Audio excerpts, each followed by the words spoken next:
All right, so grip strength and hand health and all that.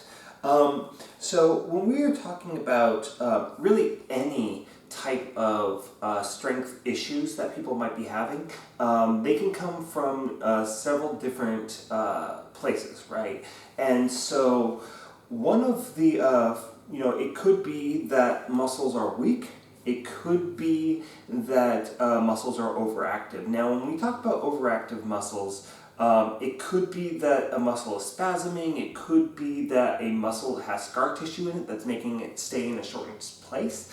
And so overactivity could be that, there's in your muscular training system where you've taught your muscles how to work, you could be using compensations which are altering your joint mechanics, which again can weaken a muscle or a joint and damage your mobility. Another thing that could be actually happening, it could be like an issue of hypermobility as well. So if a muscle is too flexible, then it doesn't stabilize the joint properly. And so, when we talk about, overactivity versus underactivity, that's going to be a issue of joint mechanics. So think about this. I guess I'll use the knee as an example here. So your quadricep does not have the real strength to extend your leg on the regular. And so what has happened in the design of your knee is that you have this knee cap that your muscle and tendon tissue runs up. Basically, it's folded in or encased in that muscle tissue or that tendinous tissue. And so what it does is it creates this little leverage point that goes over the top of that knee joint, giving yourself a mechanical advantage for the extension of your leg. So, when a joint, and this is going to be most common in like your shoulders and hips, when a joint is not sitting properly, then the muscles lose their leverage advantage. They're losing that mechanical advantage, right? So, if you think about maybe a teeter-totter, and let's say that instead of the fulcrum being right in the middle of that teeter-totter, maybe it's off to the side, and now that board is flopping over and it's not stable on that teeter-totter anymore, or on that fulcrum. That's basically what I'm kind of talking about here. Now, since it's the most relevant joint when it comes to the conversation about hand grip, I'm going to go ahead and talk about your shoulder a little bit. And I know that seems a little bit, up the arm from your grip, but one of the most common things, and it's fortunately it has not happened to me personally, despite the fact that I do have some pretty pronounced upper cross syndrome, partially from the fact that I'm a composer and a personal trainer, and so I'm at a computer all the time, or as a wrestler or boxer or something like that, I'm always here with my shoulders rounded forward. And so really the thing about your shoulder complex is that it's not attached to your rib cage the way that every other joint in your body really is. Like you have, like in your knees, your ligaments basically attach these 2 points together, and there's not much migration that can happen here. But when we look at the mechanics of the shoulder, right, when I come forward, you can see my scapula can move all over the place. I can shrug up and it wings out like that, or if I pull it back down and in, it's going to wing in like that,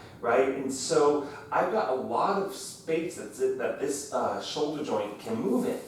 And so what can happen is, and this is very common, when you have overactive trapezius like I do, I've been a waiter for years as well, and so I'm always carrying trays over my head, I'm always working here at my computer, I'm wrestling, I'm in this bad posture.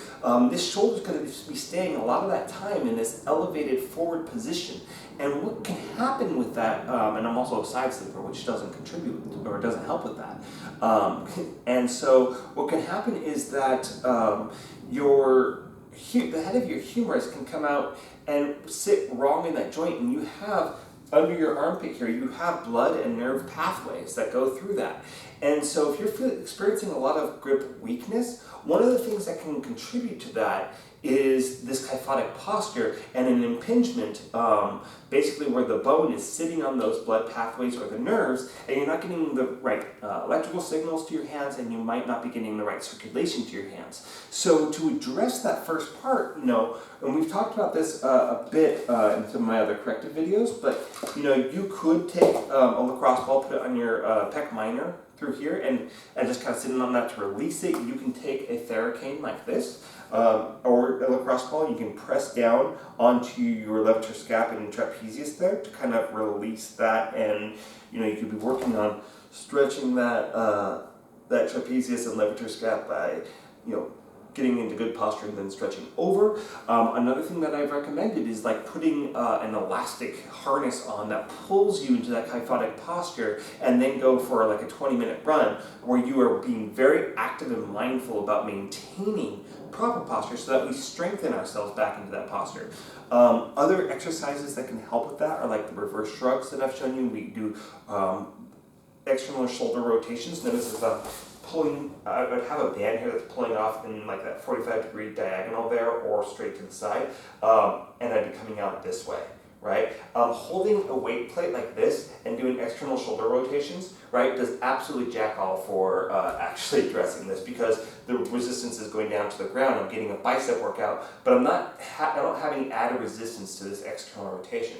But what we want to make sure is that we don't want the elbow to separate out when we're doing that external rotation, and we don't want to we don't want to be migrating out, but we also don't want to be doing this type of thing where I'm moving around the back, right? We're just trying to hit that infraspinatus and teres minor there, trying to strengthen those. Doing mid rows, high rows, even low rows. Sometimes lat pull down, maybe more of a narrow lat pull down would help more. Although sometimes the lats can be implicated in kyphotic posture as well, predominantly more in low back tightness. But the lats can also prevent you from coming up here. And so this is one thing that in the conversation that I had the other day that came up, is that if you're doing an overhead press and you're arching back to be able to get that vertical, but you see that it's not vertical in relation to my body, right? So if I were to sit straight up and not arch, you see I'm going to come out into this posture. So if you struggle to be able to get that up while maintaining good vertical posture with your body without arching your back or anything like that, if you can't do that, then you probably do have some tightness in your lats that's preventing you from getting up there. So your lats actually cause a little bit of internal rotation of the arm, right? And as well as that flexioning backwards, right? So they can prevent extension straight up. So that could be something that's contributing to that. Pec tightness can be contributing to that. Levator scap and trapezius can be contributing to that. And then the flip side of that is, what is weak here? Well, it could be partially the lats, right? Because they help pull down. It's going to be your serratus anterior, which brings your scapula kind of down, right? It could be your rhomboids, which pull your scapula together, and it could be your lower trapezius that pull them down. And that's why, I think that reverse shrugs are a pretty good thing to be doing. A high row with external shoulder rotation, a W fly, or a face pull type movement will all be very good for kind of resetting that shoulder so that you have less of an issue with that thoracic outlet syndrome, which could be contributing to grip weakness. Now, when we talk about your hands specifically, right, and I'm not a hand specialist, guys, because the hands are difficult to work with, and they really are something that you want to see a hand specialist or occupational therapist or something along those lines to address issues in your hands. But for the most part, you don't have much in the way of muscles in your hands. Granted, we got this big piece of muscle right here, a little bit right in here for our thumbs, and you can see there's a little bit here in the fingers and whatnot, and in the palm, but they're not what actually do most of the work when it comes to flexion and extension of your fingers. So what happens here is that you actually have, most of those muscles are here in your forearms, and so they're going to be like your flexor extensor digitorum, you have your pronator supinators, you have your flexor extensors of your wrists. So, as you know, we have the radius and the ulna, or the two bones in here. So when we flip around, it's actually those two bones kind of going like that, right, around each other. And so we have diagonal muscles that make that happen, and then we have basically straight up muscles that go into here. Now, in order to make these things possible, these muscles have to be grounded some way. And so right here around your wrist, we have a big block of fascial tissue, which is tendinous-like tissue, right, that basically pins the tendons from the muscles under that band. And because if we didn't have that, again, just like the kneecap, we wouldn't have the mechanical advantage to be able to actually flex and extend pretty well. And the thing is that we actually have those same, right in the joints here, we have those same what we call pulleys, right? And those pulleys basically hold those tendinous and muscle structures down at the joints so that we have the mechanical advantage of closing and extending. And what can happen a lot of times, and you don't want this to happen, if you start starting to have like finger injuries, you need to address that as soon as possible. And we'll talk about how to address that here in a second a little bit more. But what can happen is that those pulleys can get completely ripped off your bones.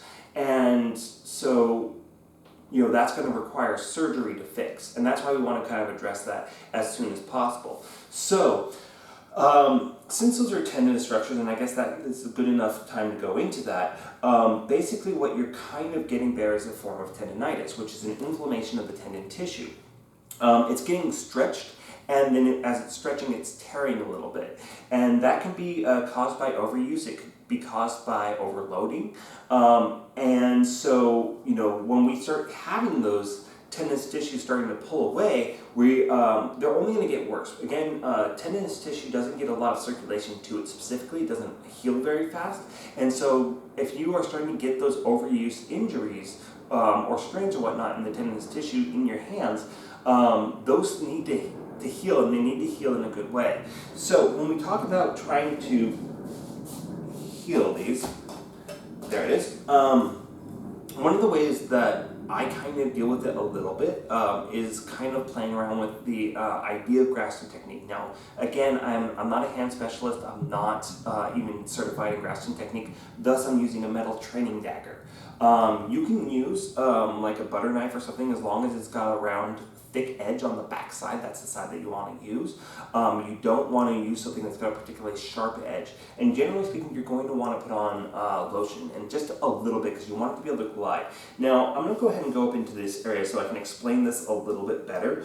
And it's going to be easier if you have somebody else do it for you. But when you glide the metal across your arm or wherever you're working, you're trying to feel, it's going to transfer the feeling of roughness into your hands, right? And a lot of times, like, I've had a history of tennis elbow and whatnot here, so I've had inflammation throughout this area, which is going to be part of my supinator complex. So when you feel kind of that roughness, which is going to feel kind of like lumps, those are going to be adhesions and whatnot. So we would want to kind of scrape through those, and I'm not putting a lot of pressure on here, just a moderate amount. You can potentially go a little bit deeper, but what you're going to see is you're going to start seeing a little bit of a petechia develop here, which is going to be kind of a rupturing of blood vessels, and it's going to be become red, and that's going to be very inflamed. And we want that inflammation. Again, inflammation is part of the healing process, and especially when we're talking about these tendinous tissues in here that we're trying to get to heal better. If I am coming through and I'm kind of rubbing through those a little bit, what's going to happen with those, especially since I've got bad thumbs, like I'll go through here, and what's going to happen with that muscular and tendinous tissue is that we're going to cause inflammation, and we're going to break apart that scar tissue so that the body's going to be more cued in that this needs to be healed, and so it's going to actually put more effort into healing that tissue. Whereas if it's just kind of tendinitis, it's not necessarily going to have the same hormonal response that's going to be required to start healing that tissue. So if you start getting that tendinitis and these pulleys are starting to deteriorate, we need to start doing things to kind of repair those. Or allow them to repair. So when we're wrestling, what we're going to do is we're going to get Grappler's tape, right? Which can be any type of athletic tape, really, as long as it's going to stay in place.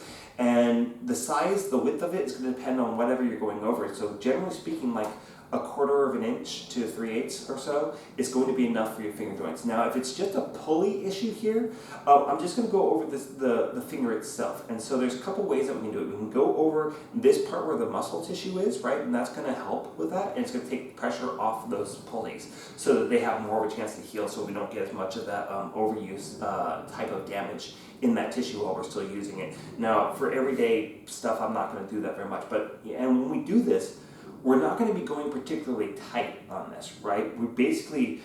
I just used basically the pressure of, like, I cut my tape ahead of time and I just wrap it around. You don't want to be losing any circulation to that area. If you can feel that right here in this joint, this is the area where there's the most discomfort and whatnot, and you need to support that joint specifically. You're going to do one wrap around the bottom part here. You can start at the top, and then once you kind of get back to the front, you're going to cross over that joint, go around the back, cross back over on the inside, and you're probably going to do that like twice, okay? So that the X is going to put extra pressure right here on top of the actual pulley there to kind of to support it better. And so that's, if I can specifically feel, okay, this pulley is damaged and I need to do something about that. Now, when you get like twists or sprains, or they get pulled apart or they get jammed or whatever, the next thing that you're going to want to do as far as taping goes is to marry your fingers together. So you're just going to tape around here and you're going to tape around here, right? So this height and this height. To make those two kind of stick together. Notice I'm not doing it over the joint because I still want to be able to flex that. And so that's just going to kind of help that to not get twisted or stretched even further while you're wrestling, so that you don't get further injuries on that. So, other things that you can do, yes, you can use something like this. This is, yes, a Hitachi Magic Wand. It's a vibrative massager. And, I haven't seen much in the way of sources that I really trust actually talk about vibration massage as something that's effective. I can see how it could be effective in breaking apart the scar tissue and then kind of numbing and forcing the muscle to relax by kind of over-agitating it. And that can potentially be effective. But again, I haven't seen a whole lot of research to back that up. But I think that it breaks apart any like blockages circulation-wise in here, so you could potentially create more circulation by using vibration. So that could be something that's effective. Now, you could also I couldn't find my wrist forearm and wrist foam roller, but it's going to be the same concept here. You're going to put your forearm and you're going to go slowly through it. When you feel, right there, areas where it's uncomfortable, right, where you can actually feel that it's putting pressure on something that's a sudden tender spot in your muscle, right? You're going to hold on that and count to 30, and then you're going to slowly move through. So it's just the same as foam rolling as we talked about earlier. And again, this actually seemed to work pretty well. It might be too hard for some people, but yes. You can also use a little ball like that if you want to have a more targeted positioning, so you can find those knots a little bit deeper. Now, so that's as far as like trying to release. Of course, you can always do massage through those areas. But again, when we're doing any of these techniques, we are technically breaking apart tissue here. And so if we do too much of this, we could potentially do more damage than we're actually fixing, than we're actually healing here. So we want to be cognizant of that. Now, so we've talked about the shoulder, we've talked about kyphotic posture and how to address that. We've talked about releasing and supporting these joints for the acute injury and promoting healing. Again, I don't recommend, if you can help it, taking a non-steroidal anti-inflammatory drug like ibuprofen, because the inflammation is part of the healing process, and when you use ibuprofen or ice, you are lowering the level of inflammation, and ice is going to lower the level of circulation. So, unless you have really bad swelling in here, And the way that I kind of think about it is like if I feel like the swelling is actually putting strain on the ligaments tissue, it's separating this joint out or something like that, I need to reduce that swelling. But the swelling kind of creates a little bit of a cast for the joint to kind of help protect it from too much movement, and that's why you jam your fingers while playing basketball. You can't flex them for a while. It's so that the body can heal. And so we kind of want that to actually be happening. So, unless you're in a lot of pain, I probably would not recommend icing or ibuprofen. So, when people say that there's this big debate between heat and ice, it depends on where you are in your injury and what that injury needs in order to heal. So, if you want to promote more circulation, if you're putting heat on an injury and you're feeling like this painful throbbing, then it's not the time to put on heat. It's the time to kind of reduce that swelling by using ice. But if we're in the healing process, we're 2 or 3 days past the point of the initial injury, then it's time to start using heat. And I mean real heat. I don't believe in icy hot as something that actually helps heal a joint. It does cause dilation of the blood vessels, which could potentially increase some circulation, I suppose, but whatever. So, again, when we're talking about the wrist and the hands, again, carpal tunnel, it is an impingement of this part of the wrist, and that could be a malalignment of the joint here. And so that's something that you're going to want to see a chiropractor or a hand specialist for, an occupational therapist, because they're going to be able to do an adjustment that's going to do an acute, which means in the moment, resetting of that joint. But the thing about chiropractors and that kind of joint manipulation that I think that most people don't understand is that it puts the joint back in position, but it does not remove the conditions that put the joint in that bad position to begin with. So if you have a muscle imbalance, you have a joint tightness, you have scar tissue in here that's forcing your wrist joint out of position, or you're typing in the keyboard so you're staying in this flex position a lot, then this tightness in here is going to cause that adjustment to be less permanent. So using something to scrape with, using your vibrator potentially, using a foam roller of some kind, using massage through here is going to help relieve that joint pressure so that your joint stays in a healthier position. So strengthening, right? If we're staying in this position and this is becoming shortened, and we're relaxing our extensors, what we can do, and I'm going to do a kneeling actually. I put my forearm on my knee, and I want to be very cognizant that I'm not lifting, I'm not changing the angle of my forearm to assist with this movement. Notice this is probably 2.5 to 5 pounds for this. You can use a bread roller if you have one. You can use a bag with something in it for this, but I'm just going to come here. You can use an elastic band too, right? Just put it on your foot. And I'm just going to come up, and I'm going to come into that extension there. And notice I'm not lifting up here to do that. So when I go down, notice how connected I am through here, right? And this being very light, I can't do a whole lot with it. If you want to, you can just hold, right? Isometrics will help build that as well, and in any position, right? But we're just going through that to kind of strengthen those extensors. Now, we are staying in a pronated position, and so that could also be a contributing factor, is that our pronators are overactive compared to our supinators. So that could be contributing. So we want to balance it out. So you see I'm holding on one end here, and I'm going to go through as much of that internal rotation as possible, and then I'm just going to roll over and go into supination. And pronation and supination, right? And yes, I'm working both here because obviously I'm lifting from this side, but I'm doing some strengthening here. If you want to, you could just come up to vertical, right? Just so that you're not, the weight's never going across this line, so I never have to activate my pronators, but just here to here. And if you want to get that, that range of motion so that you're going all the way up this way, you can put your arm down like this, right?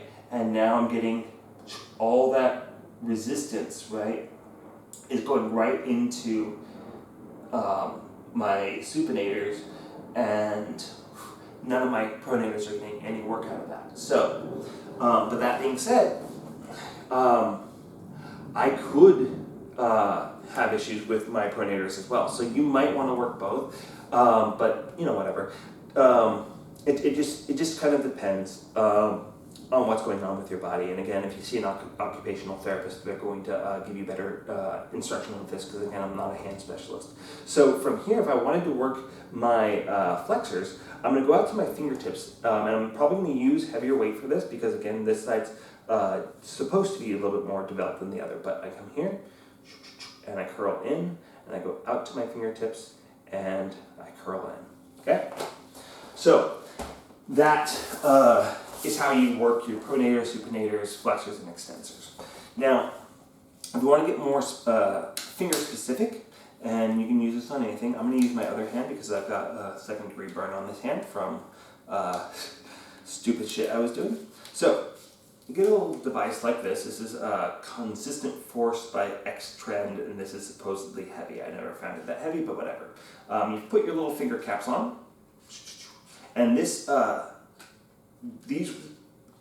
found out about these through an occupational therapist that I went to a rock climbing clinic for. So yes, I bring all my fingers down, and I can work through extension here. So I'm working those antagonists muscles, right? You can do them narrow, you can do finger specific, you could, if it's a thumb issue, you can put it on your thumb and you can move out like that, boom, boom, so on and so forth, right? So that's one way that you can work your extension within your fingers. Now for flexion, you can get these at sports stores, you can get them at music stores. Actually, guitarists and pianists will get these at some point in time, or often do, but frankly, you know, if you're playing piano or guitar or something like that, the instrument's going to give you that strength. And so, but you know, you could use this. I find that the tension on these is probably too much for most people, especially on that pinky. Jeebus. But yeah, you can use this to kind of strengthen that flexion if you feel that you need it. But again, that's going to be very dependent on, you know, what you are doing in your life and what is overactive, right? So if you're doing a lot of this stuff, you're playing guitar, you're playing piano a lot, you probably are going to be actually more overdeveloped here, and you're probably experiencing more overuse injuries rather than underuse injuries. Now, talking about in grappling specifically, why you might be experiencing weakness is that you're over gripping, right? So if you are like grabbing a gi or you're grabbing a wrist and you're really squeezing with your whole hand all the time, you're going to basically cause the forearm muscles to cramp and become overactive in that moment, and they're going to fatigue incredibly fast and you'll lose it. So instead, you know, like I've said, when we're grabbing a gi, you know, we're hooking here, right? But we're not squeezing. That hook with our fingers is just enough, just like I'm holding onto a rock wall. I don't squeeze that rock wall, I just kind of hook it, right? For my wrist grips, again, I'm just going to be marrying these two together, and I'm just circling, but I'm not trying to crush the wrists, okay? I'm just marrying these two together, and that will be enough. And if somebody starts pulling their arm back away, I'm going to follow. I'm not going to try to keep them in, because again, that's going to wear out my forearm muscles really, really fast, and I'll lose all my grip strength.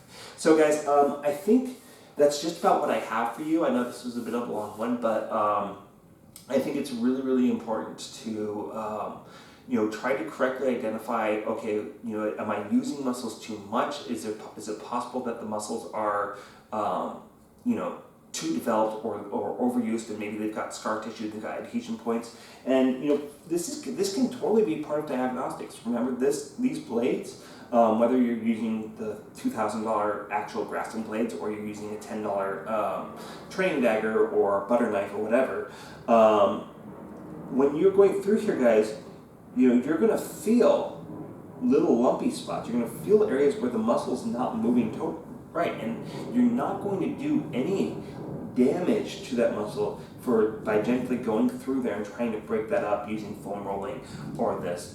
If you're concerned that you could be doing more damage than that, don't do it every day. Do it every other day or every 3 days, right? So it's 2 days where you don't do it and then you do it again. So twice a week may be enough. When it comes to the exercises, again, twice a week, probably aim for about 12 to 16 reps to failure, right? And so pick a weight where you do fail. That for the forearm extensions, that could be a very, very light weight because you're going to burn out really quickly with those. So just trying to identify, is it a postural issue? Is it a tightness or an overactivity issue? Is it a pulley issue? Is it a strenuous issue? Is it overuse? Because again, if you are a computer programmer or a pianist or something like that, and you're feeling like, oh gosh, this is getting fatigued faster than it used to, don't go into this. Absolutely do not. Don't try to go into strengthening when you're feeling like you're getting weaker, because that's an overuse issue, and this is just going to contribute to that overuse issue, making it worse. So, try to, if you're feeling that a lot and you've acknowledged that you're doing these types of things, playing on your phone a lot, if you are feeling that way, don't, or if you recognize that pattern, don't go and try to strengthen more. Instead, focus on your antagonist, the muscles that work against it, and releasing the tension that's going to be in here, and trying to, if you can, right? And I know some people don't have jobs that allow them to, but if you're a computer programmer or you are a typist or something like that, or a pianist or something, or a cellist or anything like that, try to give yourself more time off. Let your body heal, because that's the problem. It's not a strength issue. It's that you're using it too much. So I hope this helps. Let me know if you have any questions. If there's an occupational therapist who is watching this and going, oh my God, this person said a lot of bullshit, please speak up, because again, my goal here is not to be the expert in anything. I'm sharing the knowledge that I have, and I'm a personal trainer. I don't have direct hand training. But I do understand these general concepts, and I have seen specialists for the issues that I have developed. And so I'm relaying that information to the best of my ability. So take it with a grain of salt, but when in doubt, see a specialist in that field. So thank you guys for watching. I'm going to give you some guys some techniques here in a second, so let's do that.